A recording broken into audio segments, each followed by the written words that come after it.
나라를 생각하는 모든 분들에게 심천보 이사장이 쓴 우리는 누구인가, 우리는 어디로 가는가를 추천합니다.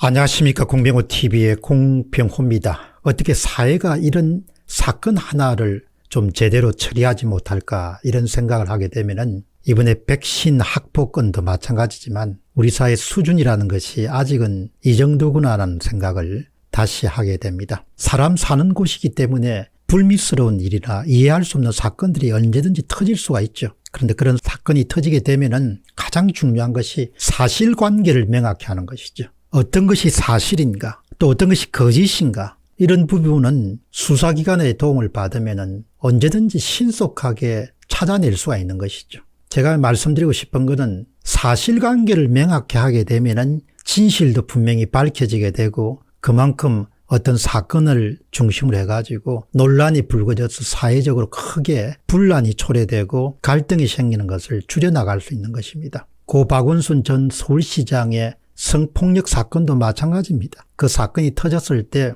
검찰이 맡아서 명확하게 사건의 진위 여부를 가렸으면은 이렇게 오랫동안 끌 필요가 없는 것이죠.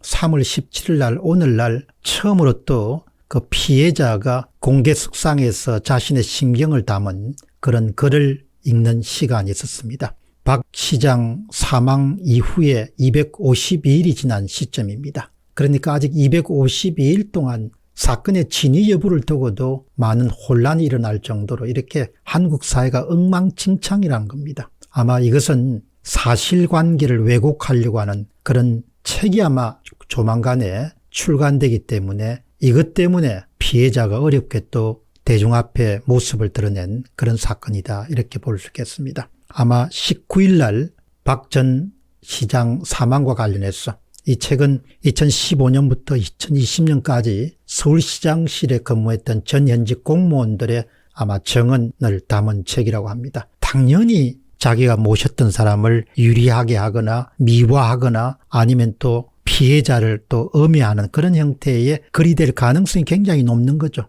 그렇기 때문에 정말 출판사는 이번에 발간되는 책에 대해서 상상도 못할 충격적 반정, 이어지는 반전, 이런 종류의 소개 문구를 실었다고 합니다. 대충 책을 보지 않더라도 어떤 내용을 담았을 것이다, 또 저자가 어떤 의도를 갖고 글을 썼는지는 알 수가 없습니다만은 짐작은 가능하죠. 그러니까 어떤 사실관계를 명확히 밝히기보다도 사실관계는 사실 공적 기관을 통해서 많이 밝혀진 것이죠.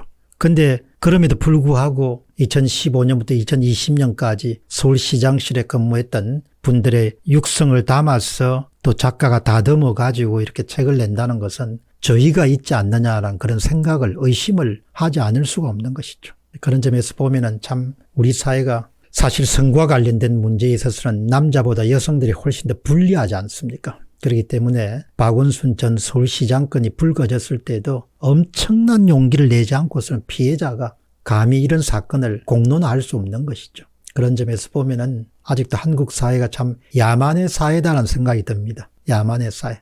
소수자라든지 약자를 보호한다는 점에서 대단히 인색하고 무엇보다도 이제 실망하게 되는 것은 세상에 사실을 밝히기가 그렇게 어려운 사회가 되어버렸냐. 이런 거가 너무나 참담한 것이죠. 이번 사건뿐만 아니고 한국 사회에서 굵직굵직한 사건들을 보면은 사실을 그렇게 왜곡하는 목소리가 그렇게 득세라는 사회가 됐으니 어떻게 보면은 참 생각이 있는 사람들은 참담하다라는 그런 표현을 사용할 수밖에 없습니다. 제법 긴 그런 피해자의 기자회견문 가운데서 아주 핵심은 여러분과 공유하는 의미에서 제가 한번 읽어드려야겠습니다. 여기에 모든 게 다 들어있습니다. 안녕하십니까. 저는 고 박원순 서울시장의 위력 성폭력 피해자입니다. 제가 겪은 사실을 사실로 인정받는 것, 그 기본적인 일을 이루는 과정은 굉장히 험난했습니다. 여기서도 사실이지 않습니까? 사실을 사실로 인정받는 것, 사실을 사실로 판정받는 것 자체가 어려운 사회가 되어버렸다는 겁니다.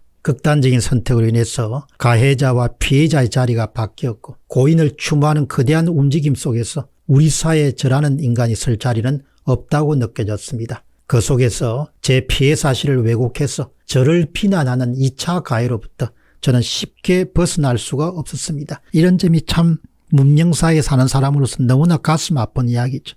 사실을 왜곡하는 겁니다. 이런 게 너무나 일상화되어 있는 사회가 되어버렸다는 거예요.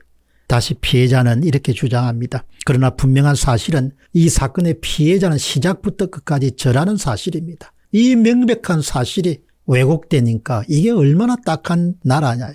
아직까지도 피해 사실에 관한 의문을 제기하는 분들께서 이제는 소모적 논쟁을 중단해 주시기를 간곡히 부탁드립니다. 방어권을 포기한 것은 상대방입니다. 만일에 박운순 전 서울시장이 죄가 없었다면은 살아서 본인 스스로의 명예를 회복하기 위해서 노력해야 되는 것이죠. 그 노력하지 않고 그냥 포기한 것만으로도 사실 여부가, 진위 여부가 많이 밝혀졌다고 밖에 볼 수 없는 것이죠. 돌아가신 분을 두고 제가 폄하하거나 나무랄 의사는 전혀 없습니다. 다만 살아서 계속 이 사회가 굴러가야 되기 때문에 그렇게 사실관계를 왜곡해서는 안 된다는 것을 강조하게 한 겁니다. 방어권을 포기한 것은 상대방입니다. 이 말이 사실이지 않습니다. 이 말이 진실이지 않습니다. 고인이 살아서 사법 절차를 밟고 스스로 방어권을 행사했다면 조금 더 사건의 진실이 가까워졌을 수 있었다고 생각합니다. 고인의 방어권 포기로 인한 피해는 온전히 저의 몫이 되어버렸습니다.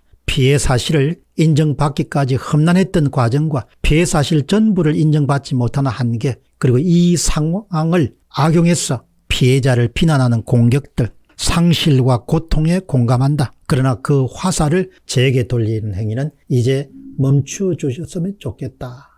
사건이 터지고 난 다음에 252일이 지난 시점에 다시 피해자가 여성단체 관계하는 분들과 함께 어렵게 기자회견을 그렇게 여는 그런 상황이 당장 내 문제가 아니고 내 가족의 문제는 아니지만 너무나 참담한 문제란 것이죠. 사실을 판단한 것이 이렇게 어려운 사회가 되어버렸는가? 사실을 왜곡하면서도 아무도 부끄러워하지 않는 사회가 되어버렸는가? 이런 부분에서 오늘 이 방송을 맡은 사람의 이해관계가 직접 없지만 사회가 최소한 이렇게 가서 안 된다는 것이죠. 사건은 터질 수 있고 사람은 실수할 수 있고 그럼에도 불구하고 사실 여부를 명확히 밝히고 빠른 시간 내에 그것을 정리정돈해서 또 새로운 길로 계속해서 나아가는 것이 그것이 한 사회의 선진화의 척도가 아니겠느냐 그렇게 생각합니다.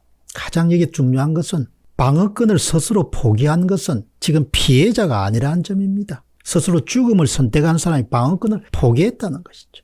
공병호 TV의 공병호였습니다. 감사합니다.